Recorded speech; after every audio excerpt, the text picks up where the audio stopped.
Vous avez diffusé votre offre d'emploi et vous commencez à recevoir les premières candidatures.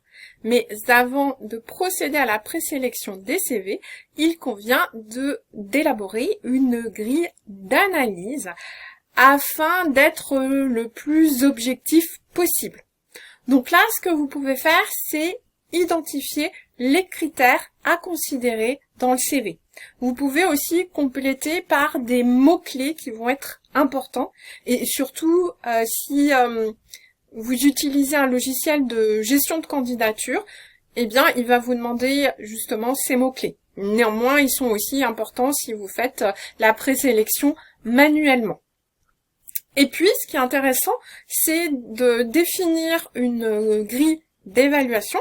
Comme ça, vous allez pouvoir attribuer un certain nombre de points en fonction des éléments, s'ils sont présents ou pas dans le CV, s'ils sont significatifs, pertinents. Et puis, à la fin, vous allez obtenir des notes pour chaque CV, ce qui va vous permettre de classer les CV et puis de passer ensuite à la phase suivante d'organisation des entretiens de recrutement. Nous pouvons donc passer maintenant à la phase d'analyse des CV. Donc, on reste sur notre chargé de communication. Bien évidemment, il s'agit d'un CV fictif. Et donc là, qu'est-ce qu'on fait?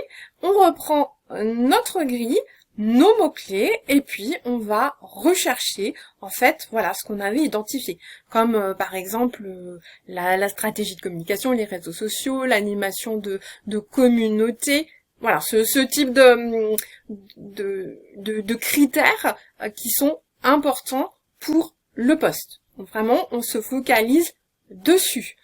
En l'occurrence, on n'avait pas identifié qu'il y avait un niveau de langue particulier nécessaire. Donc là, par exemple, cette partie-là, on n'en tient pas compte. Par contre, on avait dans notre grille indiqué que la formation était un élément à considérer. Donc là, on vient regarder, la personne a suivi un parcours en chargé de communication.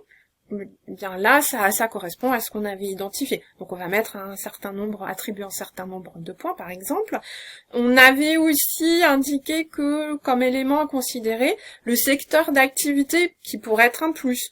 Donc on voit que là, la personne, si on reste sur notre exemple d'entreprise qui travaille dans le secteur de l'industrie cosmétique, on voit par exemple que cette personne a déjà travailler dans ce secteur-là et puis le mentionne comme étant un centre, voilà, ça fait partie d'un de ces centres d'intérêt. Donc à ce stade-là, on se focaliserait uniquement sur ces éléments-là. On vient pas regarder le genre de la personne, où est son lieu de résidence, enfin tout ça, son âge, en l'occurrence c'est pas à modifier, il n'est pas mentionné, mais là ça n'aurait aucun intérêt. On reste vraiment le plus objectif possible. Donc voilà, c'était vraiment ces éléments là que je voulais aborder avec vous ici.